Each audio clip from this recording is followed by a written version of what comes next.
Nah, hari ini saya mengajak kita merenungkan satu bagian firman Tuhan dengan tema roti dari sorga. Kenapa saya memilih tema ini Bapak sekalian? Karena saya pikir ini renungan pertama yang saya bawakan pada tahun ini dan juga ini tahun yang baru. Menjadi kekuatan dan dorongan bagi kita untuk bagaimana menghidupi bulan-bulan yang akan datang, tahun-tahun yang akan datang yang akan Tuhan percayakan bagi kita. Kiranya semuanya itu di dalam pertolongan dan anugerah yang Tuhan berikan kepada kita. Saya mengajak kita membuka satu bagian firman Tuhan dari Kitab Keluaran. Kita akan melihat Kitab Keluaran.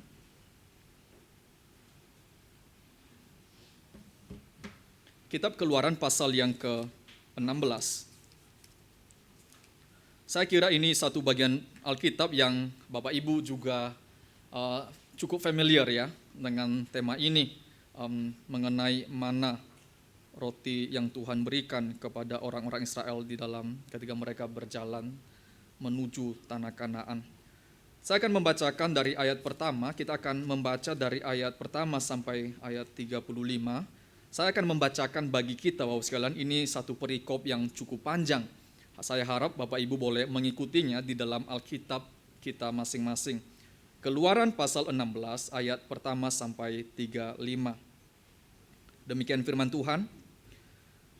Setelah mereka berangkat dari Elim, tibalah segenap jemaah Israel di padang gurun Sin yang terletak di antara Elim dan Gunung Sinai pada hari yang ke-15 bulan kedua, sejak mereka keluar dari tanah Mesir.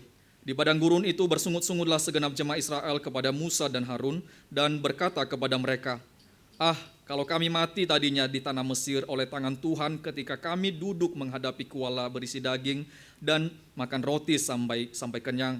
Sebab kamu membawa kami keluar ke padang gurun untuk membunuh seluruh jemaah ini dengan kelaparan. Lalu berfirmanlah Tuhan kepada Musa, sesungguhnya aku akan menurunkan dari langit hujan roti bagimu, maka bangsa itu akan keluar dan memungut tiap-tiap hari sebanyak yang perlu untuk sehari, supaya mereka kucoba apakah mereka hidup menurut hukumku atau tidak. Dan pada hari yang ke-6 apabila mereka memasak yang dibawa mereka pulang, maka yang dibawa itu akan terdapat 2 kali lipat banyaknya dari apa yang dipungut mereka sehari-hari. Sesudah itu berkatalah Musa dan Harun kepada seluruh orang Israel, petang ini kamu akan mengetahui bahwa Tuhanlah yang telah membawa kamu keluar dari tanah Mesir. Dan besok pagi kamu melihat kemuliaan Tuhan, karena ia telah mendengar sungut-sungutmu kepadanya. Sebab apalah kami ini, maka kamu bersungut-sungut kepada kami.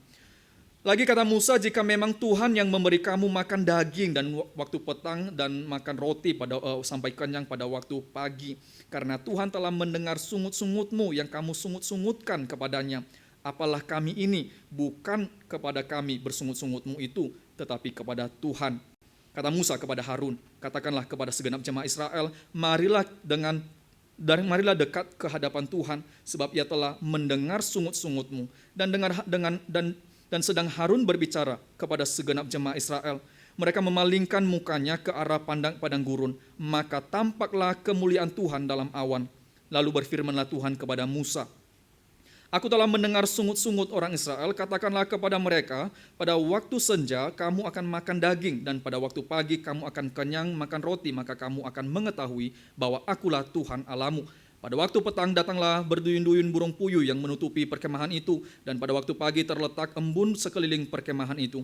Ketika embun itu telah menguap, tampaklah pada permukaan padang gurun sesuatu yang halus, sesuatu yang seperti sisik, halus seperti embun beku di bumi. Ketika orang Israel melihatnya, berkatalah mereka seorang kepada yang lain, apakah ini?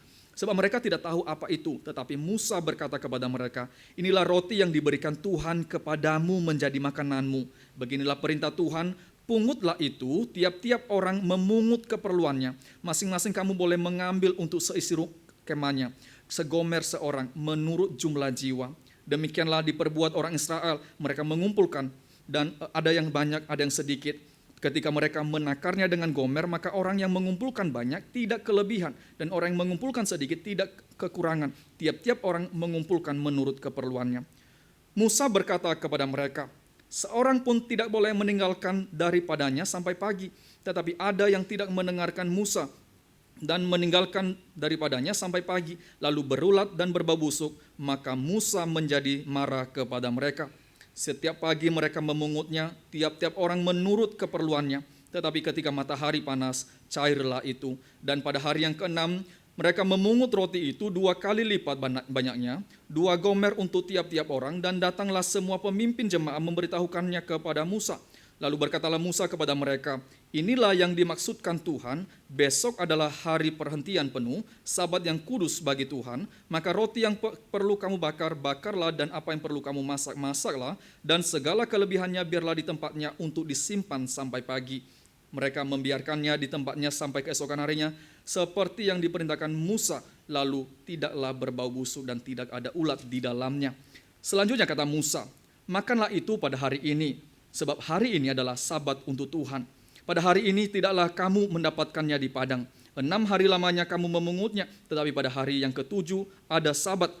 Maka roti itu tidak ada pada hari itu, tetapi ketika pada hari ke-7 ada dari bangsa itu keluar memungutnya, tidaklah mereka mendapatinya. Sebab itu Tuhan berfirman kepada Musa, berapa lama lagi kamu menolak mengikuti segala perintahku dan hukumku? Perhatikanlah, Tuhan telah memberikan Sabat itu kepadamu. Itulah sebabnya pada hari ke-6 Ia memberikan kepadamu roti untuk 2 hari. Tinggallah kamu di tempatmu masing-masing. Seorang pun tidak boleh keluar dari tempatnya pada hari ke-7 itu. Lalu beristirahatlah bangsa itu pada hari ke-7. Umat Israel menyebut namanya mana. Warnanya putih seperti ketumbar dan rasanya seperti rasa kue madu. Musa berkata, beginilah perintah Tuhan, ambillah segomer penuh untuk disimpan turun-temurun, supaya keturunan mereka melihat roti yang kuberi kamu makan di padang gurun ketika aku membawa kamu keluar dari tanah Mesir.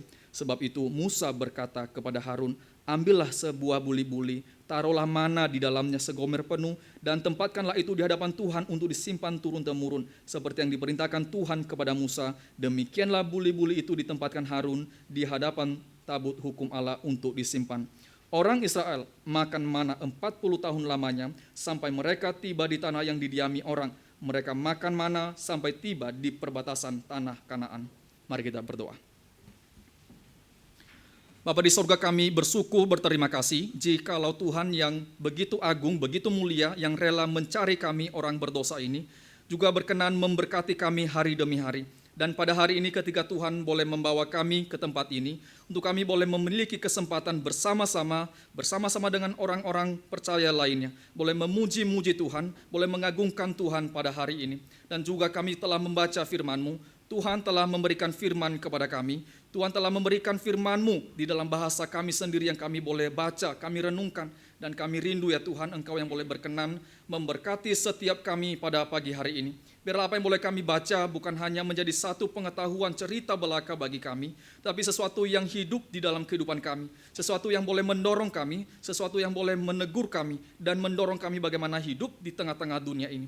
Tuhan berkatilah setiap kami, jangan lewatkan setiap kami ya Tuhan, baik yang berbicara ataupun yang mendengarkan. Tuhan berbelas kasihan. Dalam nama Tuhan Yesus kami berdoa dan bersyukur. Amin. Saudara, apa yang kita barusan baca yang cukup panjang ini adalah satu kisah yang sebenarnya itu kisah yang berbarengan dengan pasal-pasal sebelumnya. Di dalam pasal yang ke-15 dan pasal 16 dan pasal 17 ada 3 pasal yang menunjukkan kepada kita apa yang sedang dialami oleh orang-orang Israel. Di dalam pasal yang ke-16 ini kita mendapati ada masalah yang dihadapi oleh orang-orang Israel. Masalah apa yang mereka hadapi? Bahwa mereka itu mengalami kekurangan makanan. Beberapa penafsir mengatakan bahwa kemungkinan sebelum masuk dalam padang gurun itu mereka ada makanan, barangkali mereka bawa, atau juga mereka dapatkan di tengah-tengah perjalanan buah-buahan, atau mereka menanam di tengah jalan. Tetapi ketika mereka sampai ke padang gurun itu, mereka mulai mengalami pergumulan masalah makanan. Dan sebelum makanan di dalam pasal 15 itu pergumulan masalah minuman. Saudara, kita melihat ini ada masalah bersungut-sungut. Mereka di dalam pasal yang ke-15, mereka bersungut-sungut ketika sampai ke daerah yang bernama Mara. Di sana mereka mendapati ada satu mata air. Tetapi mata air itu tidak dapat diminum karena Alkitab mencatat sangat pahit dan respons daripada orang-orang Israel itu kemudian bersungut-sungut kepada Musa dan kepada Tuhan tentunya ya. Dalam pasal 16 ini mereka bersungut lagi karena mereka mengatakan, Musa, engkau membawa kami untuk mati di sini. Engkau adalah pembunuh. Engkau membawa kami untuk mati sementara kami itu kekurangan makanan. Kami mati di dalam kelaparan kami. Mendingan kami ada di Mesir. Dan di sana ada makanan, ada daging, dan di tempat lain dikatakan ada bawang-bawang yang mereka bisa nikmati sebagai budak di tanah Mesir. Pasal 17, Bapak sekalian, pasal 17 itu berbicara juga sungut-sungut bangsa Israel.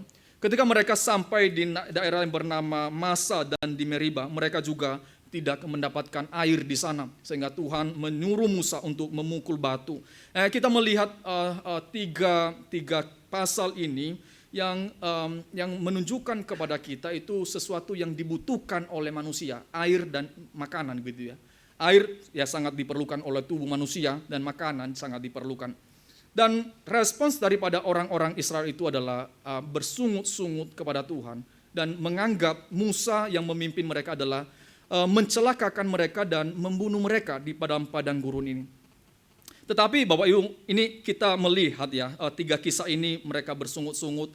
Namun menurut Bapak John Calvin ya, seharusnya ya di tengah-tengah pergumulan yang dihadapi oleh orang-orang Israel ini, ketika mereka sedang bergumul, tidak ada minuman, tidak ada makanan, seharusnya respons yang tepat itu mereka datang kepada Tuhan dan kemudian mereka berteriak meminta pertolongan Tuhan. Ini sesuatu yang biasa, Bapak sekalian, sesuatu yang biasa kalau susah datang sama Tuhan. Tapi hendaknya ini menjadi sesuatu yang benar-benar dihidupi oleh setiap orang percaya. Di dalam setiap kehidupan kita, di dalam baik atau buruknya, yang terutama kita memikirkan akan Tuhan. Dan Calvin, Bapak sekalian, ketika membicarakan hal ini bukan tanpa alasan. Ketika kita kemudian mengatakan kita datang kepada Tuhan di dalam kesulitan pergumulan yang Tuhan berikan itu, bukan tanpa alasan. Di sini kita melihat alasan yang harus dimiliki oleh orang-orang Israel ini adalah bahwa mereka baru saja mengalami satu pengalaman yang begitu besar sebenarnya. Jadi ada sejarah bagaimana Tuhan memimpin mereka. Jadi sejarah bagaimana Tuhan memimpin langkah mereka ini menjadi satu hal yang seharusnya mendorong mereka untuk kembali kepada Tuhan dengan ucapan syukur tak henti-hentinya. Kalau kita membaca pasal 15, 16, 17 mereka bersungut-sungut. Tetapi dimulai pasal 15 ayat yang pertama itu adalah puji-pujian yang begitu indah mereka naikkan kepada Tuhan. Ini kadang-kadang kita merasa sangat ironis sekali ya orang-orang Israel ini bahwa mereka baru saja memuji-muji Tuhan. Terdapat 21 ayat, 21 ayat itu mereka memuji Tuhan bersama-sama. Mengapa mereka memuji Tuhan? Mereka menaikkan puji-pujian ke hadapan Tuhan. Mengapa mereka itu kemudian menyanyi bagi Tuhan? Karena mereka baru saja dilepaskan dari tangan Firaun. Saudara, kita melihat bagaimana Firaun mengejar mereka itu ketika mereka meninggalkan tanah Mesir ya. Kemudian Firaun mengejar di tengah jalan. Firaun tidak rela untuk kemudian melepaskan mereka ketika mereka itu diperhadapkan di depan musuh. Di hadapan musuh dan kemudian mereka melihat Tuhan itu bekerja begitu sangat luar biasa kan ya. Bagaimana Tuhan membuat laut Teberau itu menjadi begitu kering, mereka bisa lewat berjalan di sana. 2 juta orang diperkirakan melewati daripada laut itu dan mereka melihat bagaimana kemudian tentara-tentara Firaun itu tenggelam di dalam laut yang kemudian Tuhan tutupi. Saudara, ada begitu banyak hal yang seharusnya orang Israel untuk kemudian datang kepada Tuhan untuk bersyukur dan berteriak meminta makanan. Makanan yang benar-benar mereka butuhkan. Ini bukan makanan yang tidak dibutuhkan, mereka butuh memang makanan. Tetapi mereka lupa, baru saja Tuhan itu membuat Mesir menangis. Karena kenapa? Karena anak-anak sulung mereka dimatikan oleh Tuhan. Mereka melupakan sejarah bagaimana Tuhan menekan begitu hebat daripada Mesir itu ketika mereka menganggap sungai Nil itu adalah yang memberikan kehidupan kepada mereka. tetapi kemudian Tuhan mengutuk itu dan kemudian membuat menjadi darah dan kemudian menghasilkan kematian yang bagi orang Mesir adalah sumber kehidupan. Itu menjadi sumber kematian. Kenapa? Seluruh binatang-binatang yang ada di situ itu mati, Bapak sekalian.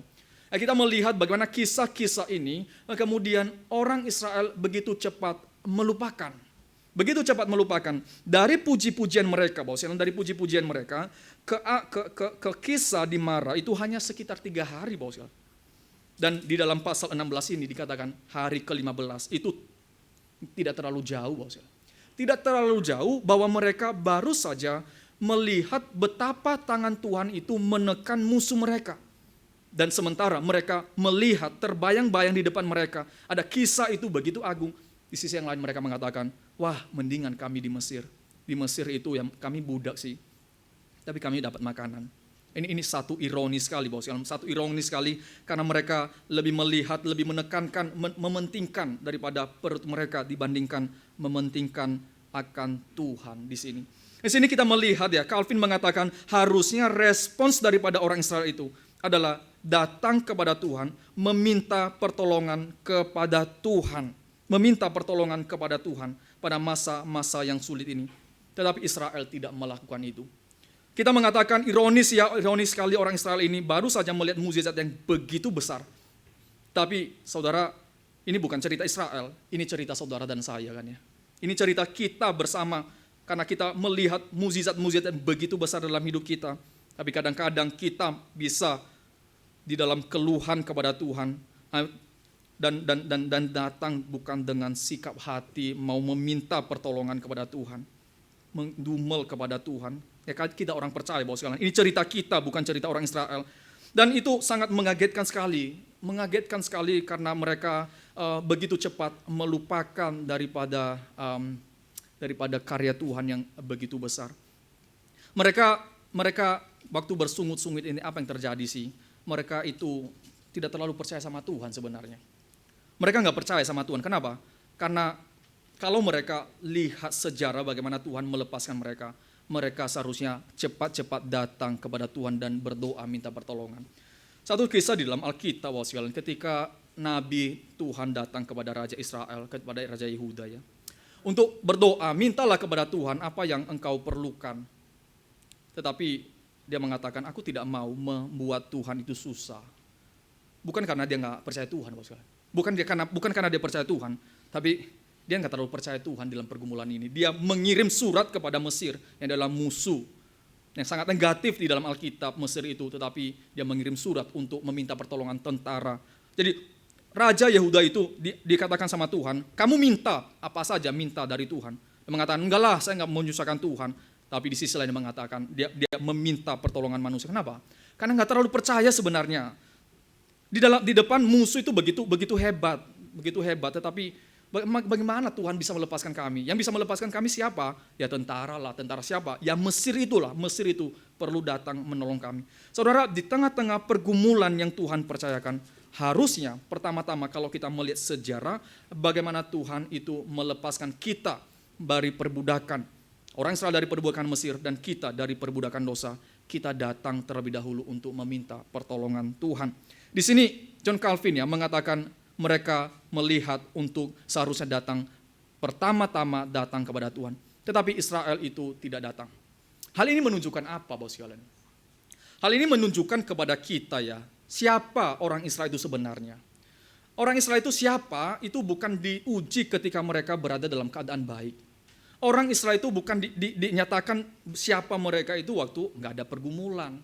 Orang Israel itu baru kelihatan siapa mereka itu waktu ada pergumulan, waktu ada kelaparan seperti ini. Siapa mereka itu dinyatakan lewat apa, lewat bagaimana tindakan mereka, lewat apa yang mereka lakukan. Ternyata mereka bukan orang-orang yang sungguh-sungguh percaya kepada Tuhan. Mereka masih menginginkan kehidupan di dalam perbudakan itu. Saudara, sebagian orang-orang percaya ya, ketika percaya kepada Tuhan itu, ya keadaan kadang-kadang tidak terlalu lancar-lancar banget kan ya. Jujur hidupnya, sungguh-sungguh bekerja. Tapi kadang-kadang tidak seperti ketika belum mengenal Tuhan.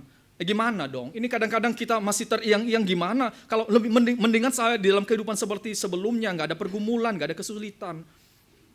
Tapi Di dalam kesulitan seperti ini baru muncul siapa sebenarnya kita itu siapa. Di sini orang Israel menunjukkan mereka bukan orang yang sungguh-sungguh percaya kepada Tuhan. Mereka bukan sungguh-sungguh percaya kepada Tuhan. Kenapa? Karena kenikmatan dosa, kenikmatan daripada menjadi budak itu masih mereka inginkan kok. Mereka sangat menginginkan. Bahkan mereka rela mati untuk itu. Mendingan kami mati di sana, tetapi ada daging. Enggak lah, enggak apa-apa kami mati, ada daging. Kami bisa mati, ada daging di mulut kami, enggak apa-apa. Tetapi mereka melupakan ada Tuhan yang lebih manis di sini.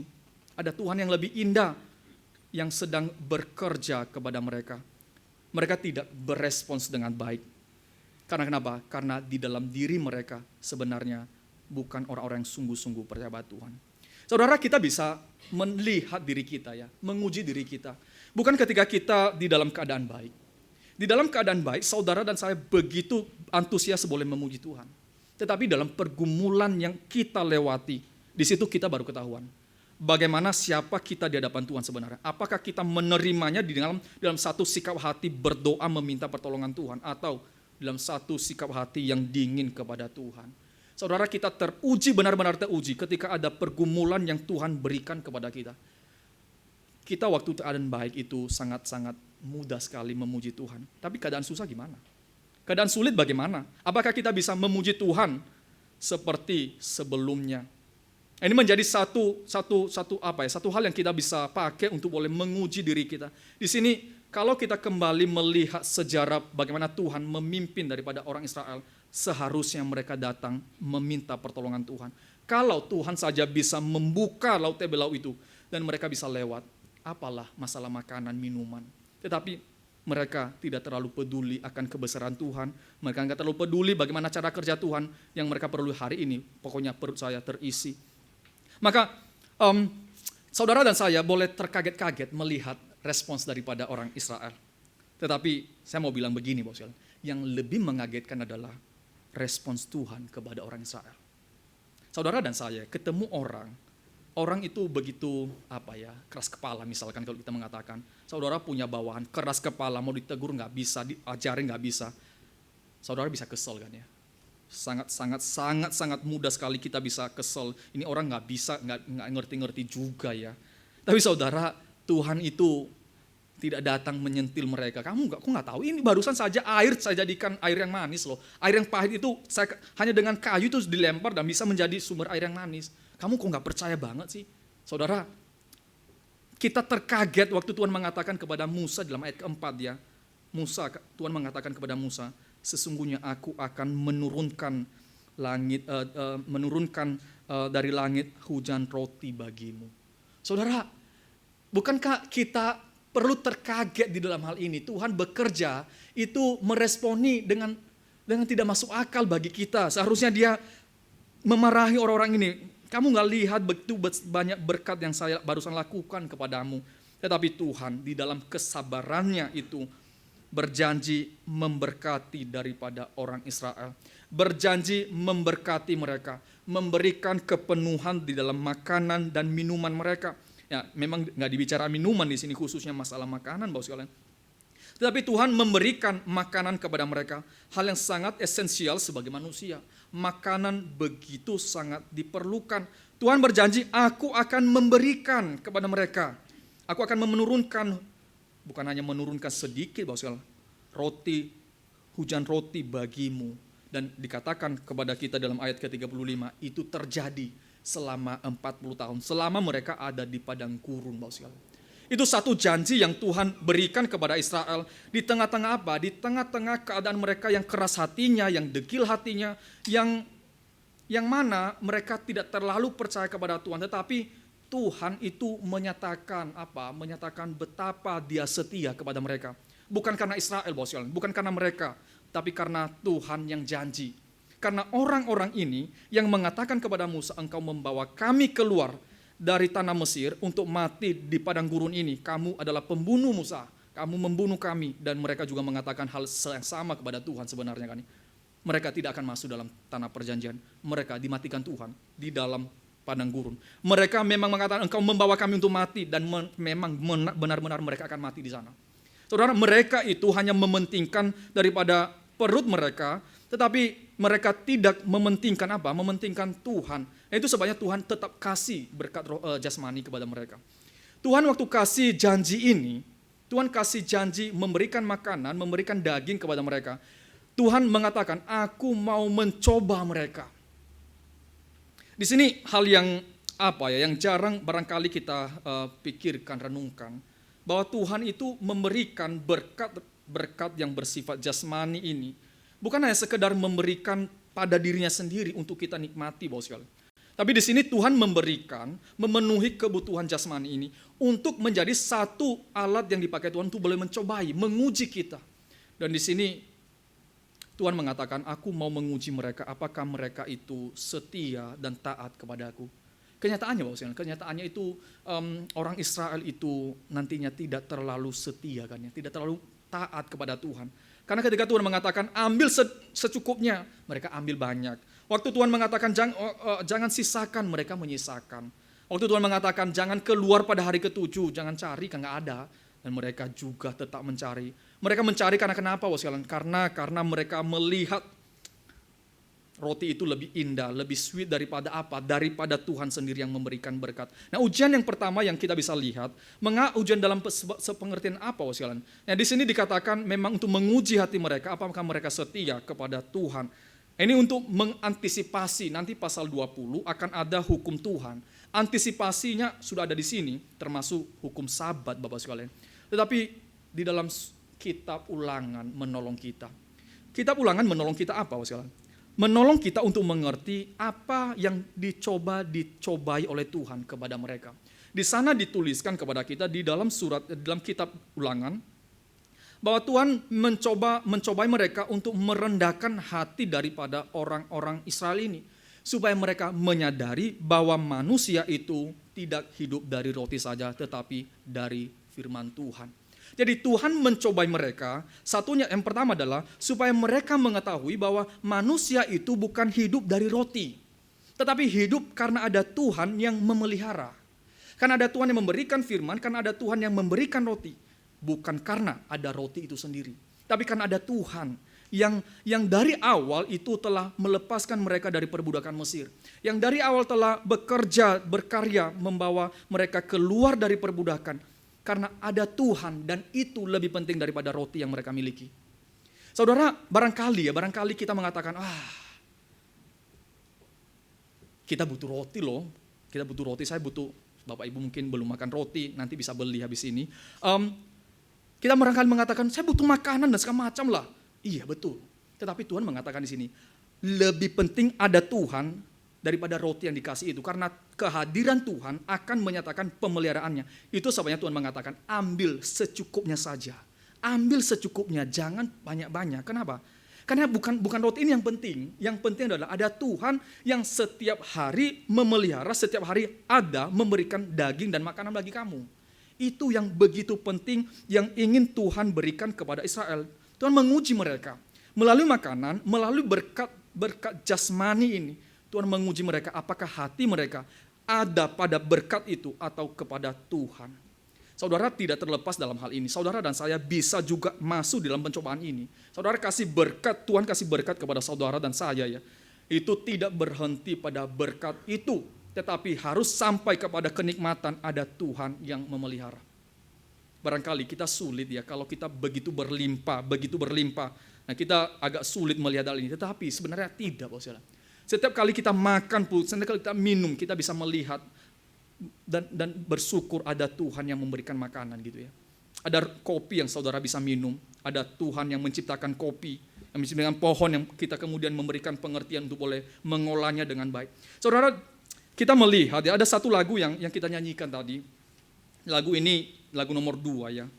Nggak tahu saudara pernah mencari tahu akan lagu ini atau tidak. Lagu ini dituliskan oleh Ibu Loisa Stead ya. Siapa ibu ini gitu ya. Ibu ini adalah seorang ibu yang ditinggalkan oleh suaminya ketika anak mereka masih kecil. Anak masih kecil.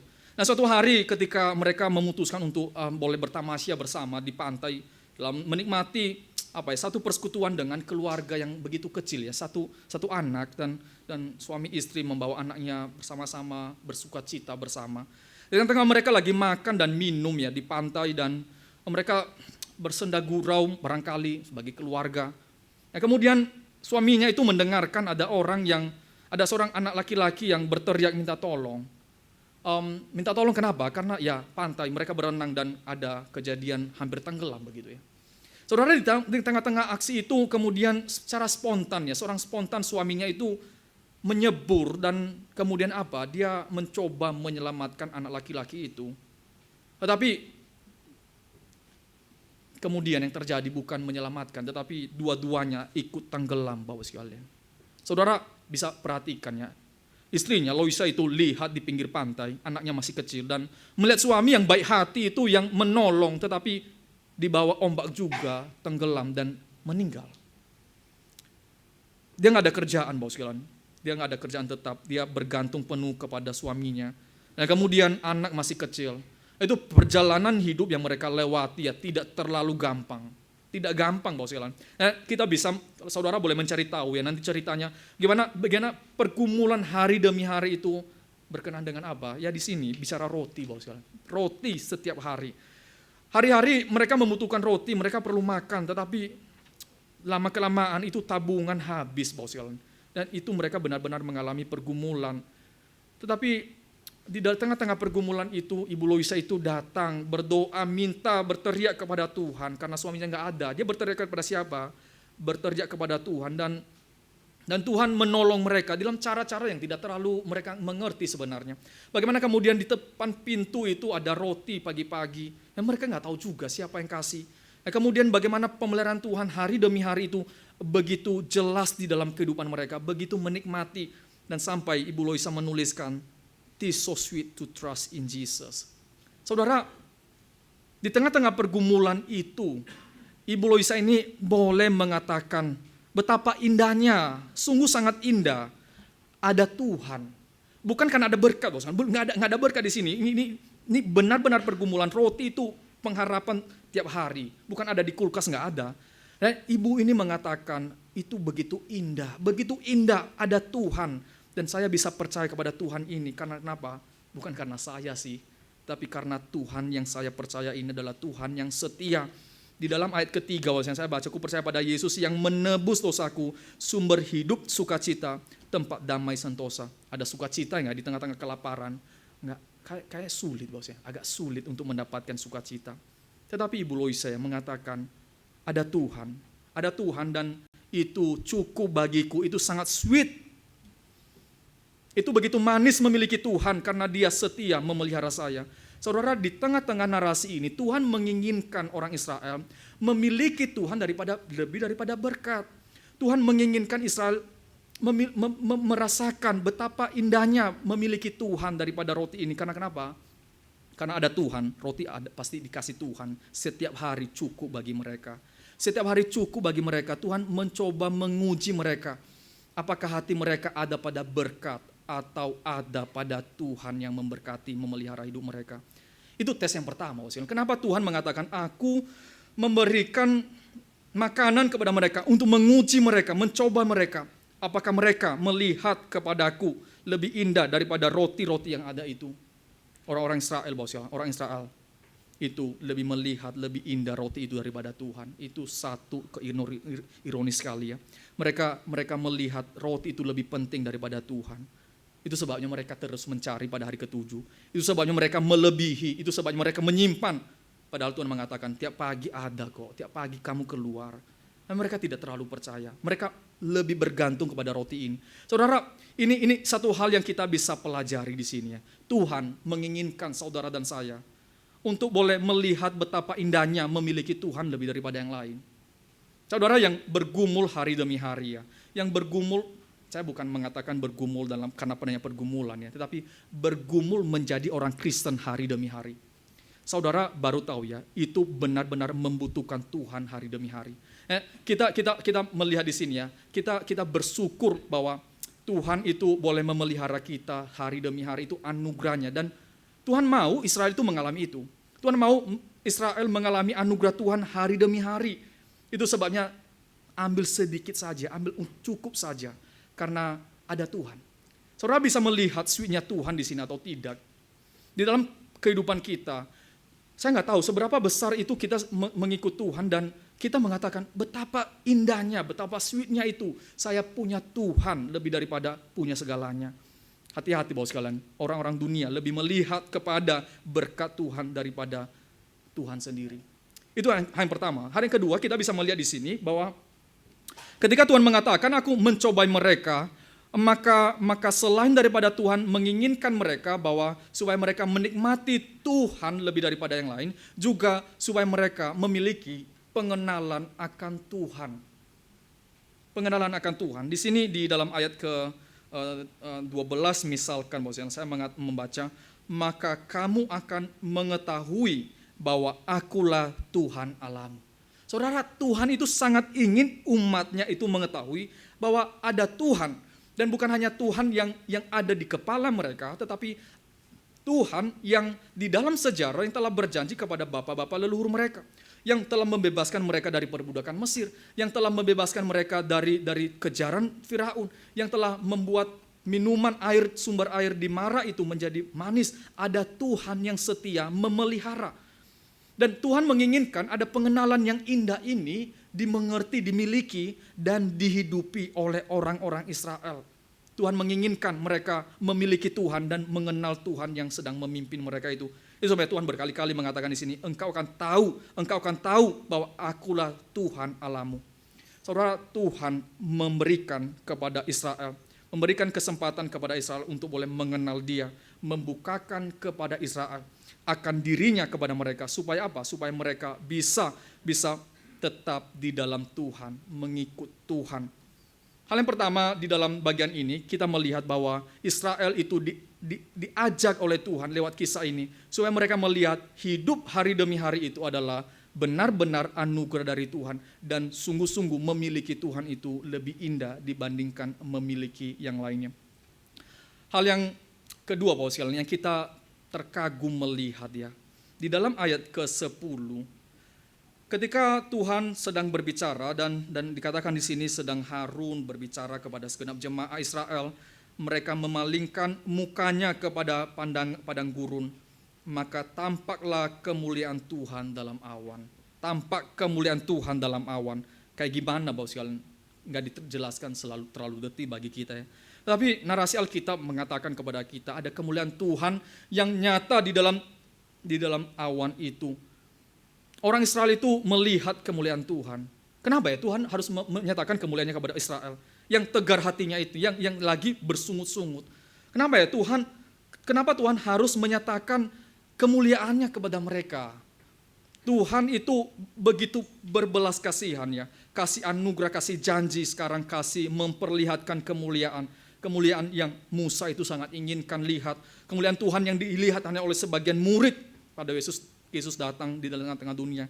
Kemuliaan itu dinyatakan kepada kita lebih memang di atas kayu salib ketika kita melihat anak daripada Allah sendiri itu mati di atas kayu salib. Nah, tapi di dalam kisah ini Tuhan menyatakan mulianya. Dia tidak segan-segan membuka kepada Israel, ada Tuhan loh. Dan saya menyatakan muliaku kepada engkau. Tuhan mencoba membuka mata Israel bahwa Tuhan yang sedang mereka imani ini bukan Tuhan yang seperti Allah yang ada di Mesir. Saudara bayangkan ya, di tengah-tengah padang gurun itu, Tuhan kasih makanan dan Tuhan tidak kasih makanan lewat bumi. Sekali lagi ya, ada bumi yang Tuhan sudah ciptakan dan sumber makanan, sumber pohon-pohonan itu ditanam dari bumi dan menghasilkan buah. Tapi di sini Bapak kita melihat ya, Tuhan tidak keluarkan makanan dari bumi, tapi Tuhan keluarkan makanan lewat turun dari sorga. Tuhan menunjukkan apa kepada orang Israel ini? Tuhan itu begitu mulia, begitu agung, begitu besar. Masalah makanan itu masalah remeh sekali. Masalah sangat remeh bagi kamu sebenarnya. Tuhan sudah melepaskan kamu begitu hebat di Mesir. Sekarang ya Tuhan itu menunjukkan kebesarannya, kemuliaannya. Lewat makanan itu turun dari sorga. Bukan lahir dari bumi Bapak sekalian. Itu hal yang natural bagi manusia. Tanaman itu tumbuh dari bumi. Pohon itu tumbuh dan berbuah. Maka manusia bisa makan. Tapi kali ini Tuhan itu menurunkan dari sorga. Ada hal yang tidak dipikirkan oleh manusia. Hal yang tidak masuk di dalam pikiran orang-orang Israel. Tuhan itu menurunkan makanan lewat sorga, dari sorga. Kemuliaannya dinyatakan kepada mereka. Supaya apa? Supaya mereka itu boleh terfokus kepada Tuhan. Betapa indahnya kehidupan ini sebenarnya, Bapak sekalian. Kalau kita melihat kehidupan kita sebagai orang percaya ya, Tuhan telah memberikan anugerah kepada kita, kepada Israel khususnya dalam hal ini. Ada makanan, minuman, hari-hari itu dicukupkan oleh Tuhan. Tetapi Tuhan tidak hanya memberikan itu untuk hanya memenuhi kebutuhan tubuh mereka. Tetapi Tuhan mau mereka sampai kepada berkat ini, sampai kepada pengenalan yang benar akan Tuhan. Memiliki Tuhan lebih indah, pengenalan akan Tuhan yang lebih penting daripada segalanya di sini. Tuhan mengatakan supaya mereka mengenal aku. Saudara dan saya, apakah kita itu ya mengejar pengenalan yang seperti ini? Tuhan membukakan ini kepada Israel untuk apa? Supaya mereka mengenal. Supaya mereka mengenal ada Tuhan yang mulia yang mereka sedang ikuti. Di tengah-tengah kehidupan kita, Bapak sekalian, di tengah-tengah kehidupan kita, saya percaya bahwa ada begitu banyak hal yang Tuhan kerjakan untuk boleh menyatakan kemuliaannya. Kalau kita melihat hidup kita ya, sebenarnya ya, kalau kita boleh jujur, kita tidak henti-hentinya melihat betapa mulianya Tuhan. Kenapa? Karena saudara dan saya yang lemah ini, yang berdosa ini, debu-debu tanah ini dipakai oleh Tuhan. Debu-debu tanah ini yang diinjak orang itu, kemudian Tuhan mengatakan, oh mereka bukan debu biasa, mereka adalah yang telah saya tebus melalui darahku yang kudus. Saudara, kita kalau merenungkan hal-hal seperti ini, mustahil kita itu tidak datang kepada Tuhan dengan satu ucapan syukur dan terkagum-kagum hari demi hari. Ini hal yang simple. Kalau dalam hari-hari kita ya, kalau kita bisa makan, misalkan ada sayur, ada tahu, tempe yang kita bisa makan. Saudara berdoa apa misalkan? Berdoa, seringkali kita berdoakan ya, Tuhan kasih kekuatan lewat makanan ini.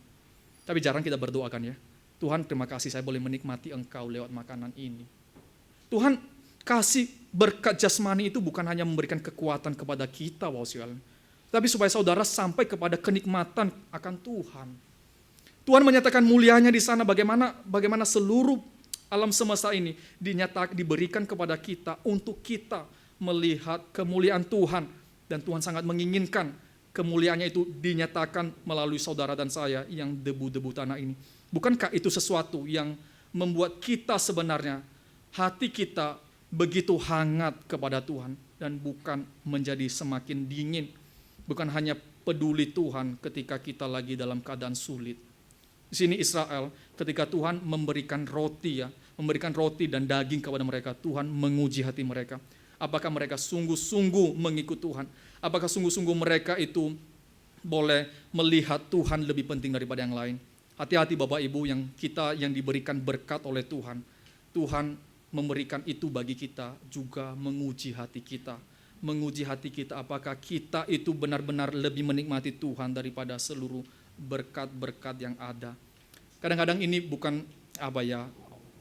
begitu nggak terlalu gampang untuk dikatakan, Bapak sekalian. Tetapi harap ini menjadi satu pergumulan kita sebagai orang percaya, karena Tuhan menginginkan lewat seluruh berkat ini bukan hanya menyenangkan daripada perut, tapi mereka sampai kepada pengenalan akan Tuhan.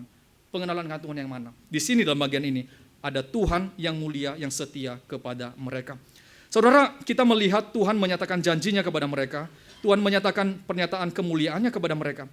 Dan kita melihat juga bagaimana kemudian Musa mengatakan kepada Harun ya, bahwa untuk kemudian mereka mengambil daripada roti itu dan kemudian menyimpannya supaya menjadi orang-orang Israel berikutnya bisa mengetahui. Di sini kita mengetahui ya bahwa Tuhan memberikan roti ini kepada mereka bukan pada roti itu sendiri tetapi menjadi simbol bahwa Tuhan memelihara kehidupan mereka.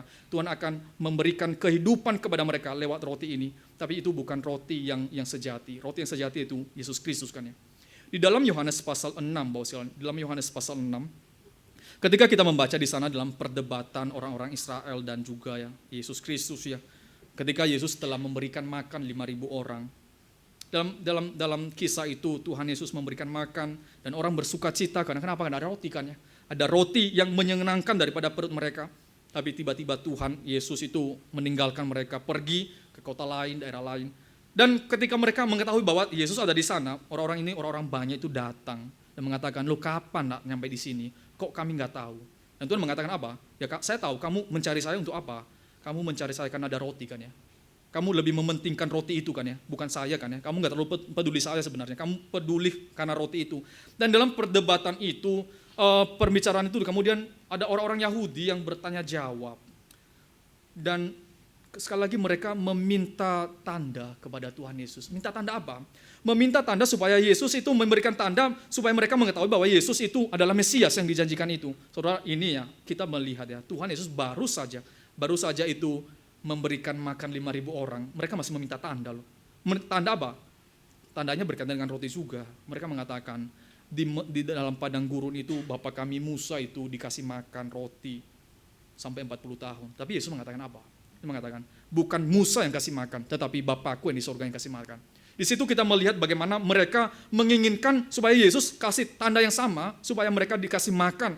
Tapi Yesus mengatakan, untuk apa punya makanan itu? Untuk apa punya makanan itu tapi tidak punya Tuhan? Untuk apa punya makanan yang hanya mematikan daripada tubuh saja? Yesus mengatakan, ada makanan daripadaku yang memberikan kehidupan. Kamu tidak akan lapar lagi.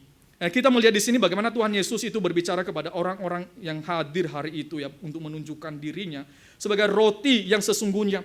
Jikalau Israel itu makan roti di padang gurun dan mereka itu tidak menyatakan kepercayaan mereka kepada Tuhan yang sungguh-sungguh. Di sini Tuhan Yesus mengatakan ada roti yang lebih besar yang bukan hanya memberikan kekenyangan bagi jasmani tetapi bagi jiwamu. Di sini kita melihat bagaimana Tuhan Yesus itu menyatakan dialah roti yang turun dari sorga. Turun dari sorga seperti mana yang turun dari sorga itu Bapak sekalian. Yesus juga turun dari sorga kan ya. Nah, kita melihat Yesus menyatakan dirinya roti yang sejati itu. Orang Israel makan roti di padang gurun. Tuhan Yesus mengatakan mereka mati, mereka nggak hidup selama-lamanya. Tapi memiliki Yesus yang adalah roti itu, mereka akan hidup untuk selama-lamanya. Saudara, kita melihat di sini bagaimana roti ini telah diberikan kepada Israel dan nggak diberikan kepada kita kan ya. Kenapa? Karena bukan roti itu yang utama. Roti yang utama adalah Kristus di sini. Roti yang utama itu yang adalah Kristus yang memberikan kehidupan bagi jiwa kita yang mati. Roti yang diberikan di dalam perjanjian lama itu adalah roti yang bisa membuat lapar lagi dan harus dicari tiap hari. Dan kemudian mereka makan lagi dan mereka bisa mati. Tapi saudara dan saya memiliki Yesus Kristus, kita yang nggak perlu mencari mana yang di dalam perjanjian lama itu kan ya. Karena ada Yesus Kristus yang adalah roti yang sejati itu, yang memberikan makanan bagi kerohanian kita. Pertanyaannya bagi kita Bapak sekalian, saudara dan saya punya roti itu atau tidak? Benar-benar memiliki roti itu atau tidak? Karena Tuhan Yesus mengatakan, roti yang daripada aku adalah roti itu yang akan memberikan kehidupan bagi engkau. Saudara, roti yang dinyatakan dalam perjanjian baru itu adalah Yesus Kristus yang roti yang turun dari sorga. Maka, jikalau Yesus Kristus adalah roti dari sorga itu, yang memberikan daripada makanan bagi jiwa kita, bagi kematian rohani kita, jikalau Yesus Kristus itu makanan yang Tuhan sediakan bagi kita, sebagaimana Tuhan menyediakan makanan bagi Israel di padang gurun, Yesus adalah makanan yang sejati itu bagi kita. Maka Bapak sekalian, maka kita perlu mengisinya setiap hari. Kita melihat ya, bahwa ada mana di dalam perjanjian lama, ada Yesus Kristus, roti yang sejati itu di dalam perjanjian baru. Di dalam perjanjian lama, Tuhan mengatakan, keluarlah pagi-pagi benar. Tiap hari engkau cari, tiap hari harus cari. Nggak boleh nggak cari. Kenapa? Kalau nggak cari nggak dapat makan. Harus cari setiap hari. Tubuh itu dikasih makan setiap hari. Saudara, agak kurang kita bisa menerima kalau kita mengatakannya. Cari Yesus setiap hari dan makanlah. Ini bukan berbicara roti dan anggur yang kita minum pada perjamuan kudus, bukan Bapak sekalian. Tapi carilah Yesus setiap hari. Loh, saya udah orang percaya Pak, saya sudah percaya Yesus. Iya betul, tapi carilah Yesus setiap hari. Karena dia sajalah yang memberikan pengharapan, kekuatan kepada kita. Saudara, saya ulang tadi saya mengatakan, jikalau kita sebagai orang Kristen setiap hari bergumul menjadi orang Kristen, mustahil saudara tidak membutuhkan Kristus. Mustahil saudara tidak membutuhkan Kristus, perenungan akan Kristus setiap hari. Saudara, ketika membayangkan hidup ini sulit mengasihi misalkan, Tuhan mengatakan lebih sulit mengasihi kamu. Kalau kita merenungkan akan Kristus, Hidup ini kok sulit sekali ya. Tuhan mengatakan, saya harus turun ke dalam dunia. Saya harus turun ke dalam dunia untuk mencari kamu. Kalau kita mengatakan sebagai orang Kristen, menjadi orang Kristen itu kenapa tidak harus ini ya? Kenapa saya harus melakukan ini dan itu? Itu mengatakan, saya mengasihi kamu bukan dengan kata-kata, saya mengasihi kamu dengan mati dan saya kayu salib. Maka perenungan ini, perenungan ini, kita bisa mengatakan makan Kristus setiap hari, di dalam konotasi bukan makan seperti makanan, tetapi mengisi jiwa kita, merenungkan itu tiap hari. Dan mustahil, mustahil kita tidak membutuhkan Kristus setiap hari kalau kita benar-benar bergumul menjadi orang percaya. Kedua, kalau kita melihat Yesus Kristus adalah roti yang sejati itu. Ini roti yang sejati yang Tuhan berikan bagi kehidupan jiwa kita. Maka di dalam bagian yang Keluaran 16 ini menunjukkan kepada kita bahwa mereka disuruh keluar pada pagi-pagi benar. Pagi-pagi benar apa yang mereka perlukan? Roti dari Tuhan. Pagi-pagi benar apa yang mereka perlukan? Roti dari Tuhan. Perhatikan sekalian, roti itu hanya ada pada pagi-pagi kan ya. Kalau mereka ambil banyak, akan membusuk pada esok paginya. Kalau mereka datang agak siang, sudah menjadi cair. Alkitab mencatat akan cair karena sudah ada sinar matahari. Tapi Harun itu mengambil dari segomer dan menaruh dalam buli-buli, menyimpannya, dan itu tidak mencair. Ini satu hal yang sangat istimewa yang kita bisa lihat. Maka Tuhan mengatakan, sebelum matahari itu terbit, sebelum itu matahari menyinari daripada embun itu, keluar cari Tuhan, cari roti yang Tuhan kasih itu, keluar. Kalau enggak, kamu enggak akan dapat makanan untuk hari itu. Jangan keluar cari roti itu waktu siang, sudah enggak ada. Waktu siang itu sudah enggak ada. Saudara, saya mengingat ya satu buku yang dituliskan oleh T. Harrison Warren ya, dengan judul Liturgy of the Ordinary. Di situ ya, T. Harrison Warren mengatakan, dia bertanya, itu buku, saudara boleh cari sih, itu agak lucu. Bukunya judulnya itu misalkan bangun pagi, sikat gigi, lipat selimut. Dalam buku itu, dalam satu kisah dia mengatakan, waktu rutinitas kita setiap hari ya, kita merapikan tempat tidur waktu bangun. Tentu setelah berdoa, merapikan tempat tidur. Dia mengatakan, itu bukan hal yang biasa saja sebenarnya. Meskipun itu biasa saja. Tetapi itu sesuatu yang penting bagi kehidupan kita sebenarnya sebagai orang-orang Kristen. Kenapa? Karena kita melihat di dalam bagian itu, kita mencoba itu memperlambat waktu. Bukan melambat-lambatkan ya, tetapi mencoba tidak tergesa-gesa di dalam menjalani hidup ini. Bangun pagi saudara, apa yang kita lakukan? Bangun pagi saudara cari apa? Harrison Warren mengatakannya, bangun pagi ya duduk berdoa. Apa? Karena Tuhan itu sudah memimpin satu malam. Saudara tidur, nggak tahu apa-apa yang terjadi malam itu kan ya. Tapi bangun pada pagi hari. Saudara pelan-pelan dulu berdoa, bersyukur kepada Tuhan. Rapikan tempat tidur. Untuk apa? Supaya apa? Supaya saudara tidak tergesa-gesa dalam hidup ini. Saudara, saya bukan mengatakan kita nggak ada kerjaan ya. Nggak perlu buru-buru. Tapi coba perhatikan bahwa sekarang, kenapa harus buru-buru seperti ada satu teman barangkali waktu bangun itu bisa sampai loncat. Kenapa? Ada tugas itu, saya belum kelas ini, itu terlalu padat hari itu. Waktu bangun pun loncat sekali. Tapi saudara waktu bangun ya, apa yang kita pikirkan? Apa yang kita perlukan? Di sini melalui kisah ini, Tuhan seolah mengatakan yang kamu perlukan, yang kamu butuhkan adalah roti yang Tuhan kasih itu. Waktu siang itu sudah ditambah dengan seluruh pergumulan, engkau tidak lagi mendapatkan. Panas itu sudah menghabiskan daripada roti itu. Pagi-pagi benar sebelum engkau memikirkan apapun, carilah Tuhan. Saudara, kita coba lihat ya, saya bukan mengatakan saudara tidak punya kerjaan, kita semua punya kerjaan. Tapi pagi-pagi apa yang saudara cari? Kita cari Tuhan atau cari yang lain? Cari Tuhan, Bapak sekalian, cari Tuhan itu lebih penting, lebih utama. Itu yang dikatakan oleh Tuhan melalui kisah ini. Pagi-pagi benar engkau bangun cari Tuhan, karena apa? Karena roti itu yang paling penting bagi engkau boleh hidup hari ini. Orang Israel dapat roti, mereka bisa menjalankan satu hari penuh. Mereka ada kekuatan. Saudara dan saya menjalankan hari-hari dengan kekuatan apa? Coba kita bertanya kepada diri kita, saudara hari-hari menjalankan hidup ini di dalam kekuatan apa, Bapak sekalian? Sangat menakutkan kalau saudara menjawab ya, kekuatan dalam diri saya sendiri. Itu sangat-sangat menakutkan. Tetapi kalau saudara melihat ya, kekuatan saya melangkahi satu hari demi satu hari ini, jam demi jam saya bisa lewati itu. Karena kenapa? Karena ada Tuhan. Karena ada Tuhan yang menolong saya. Karena saya memang membutuhkan Tuhan, itu yang saya perlukan. Hari ini saya bangun dan melihat ada pertolongan Tuhan yang memberikan kesempatan bagi saya untuk hidup.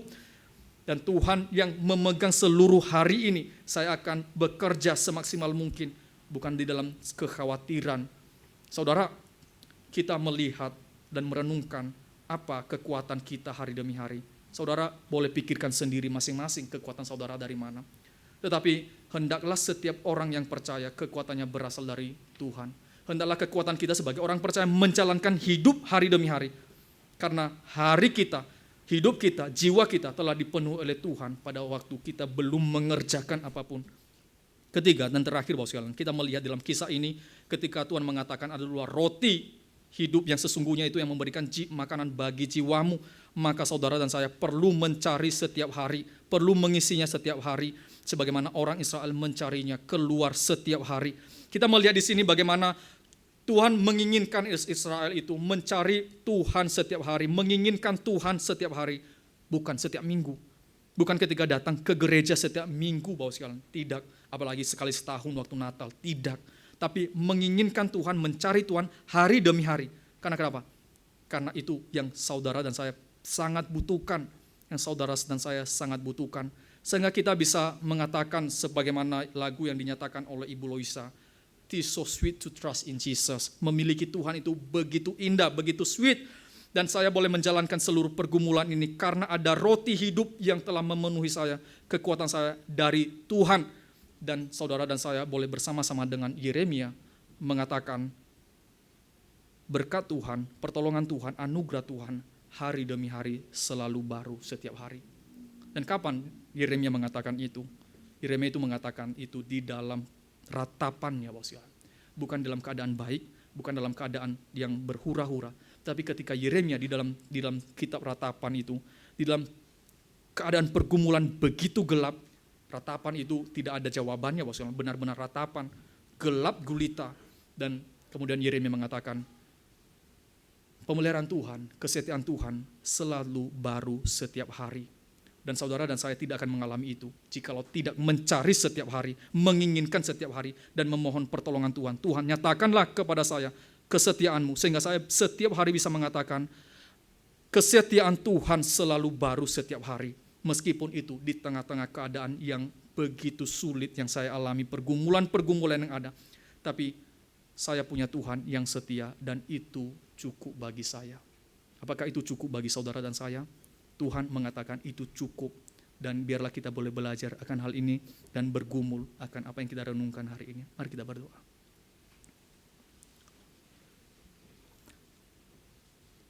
Bapa di surga, kami bersyukur, berterima kasih sekali lagi Tuhan yang boleh memanggil kami menjadi anak-anak-Mu, Tuhan yang boleh memanggil kami untuk boleh mengenal Engkau ya Tuhan. Engkau menyediakan Kristus bagi kami untuk boleh menjadi pengantara bagi kami, untuk boleh menebus kami, dan Engkau telah memberikan hidup-Mu bagi kami, untuk boleh memberikan kehidupan bagi kami orang-orang yang hina ini. Tuhan, kami bersyukur untuk semuanya itu. Dan biarlah kami benar-benar dicerahkan hatinya, dipimpin oleh Tuhan, untuk boleh melihat memiliki Tuhan itu yang begitu penting, memiliki Tuhan yang setia itu yang kami inginkan, memiliki Tuhan yang mulia itu, yang agung itu, adalah sesuatu yang kami inginkan. Tuhan, tolong kami, biarlah hal sedemikian bukan hanya ada di dalam pikiran kami ya Tuhan, tetapi kami boleh mempelajarinya dan boleh menghidupinya, bahwa memiliki Tuhan adalah indah. Dan memiliki Tuhan yang setia, mengenal Tuhan yang setia itu adalah sesuatu yang kami sangat harapkan. Tuhan, terima kasih untuk firman-Mu, yang firman-Mu yang telah boleh bukakan kepada kami. Kiranya ketika kami boleh merenungkan firman-Mu, bila firman itu boleh menerangi hidup kami, menerangi jalan kami, dan boleh membawa kami ke dalam jalan yang benar. Hari ini kami telah merenungkan firman-Mu ya Tuhan. Biarlah kami boleh dipimpin oleh Tuhan sekali lagi, untuk boleh melihat kepentingan kami memiliki Kristus, dan kepentingan kami boleh mencari Kristus hari demi hari. Tuhan, berkenanlah buka kemuliaan-Mu kepada kami dalam hari-hari kami yang biasa-biasa saja. Biarlah Tuhan berkenan membukakan kemuliaan-Mu bagi kami, sehingga kami boleh menjadi orang-orang Kristen yang sungguh-sungguh bersuka cita, yang sungguh-sungguh mengikut Tuhan dengan hati yang sungguh-sungguh. Terima kasih ya Tuhan, kami memohonkan anugerah Tuhan, dan kiranya Roh Kudus Tuhan terus bekerja di dalam hati kami masing-masing. Dalam nama Tuhan Yesus kami berdoa dan bersyukur. Amin.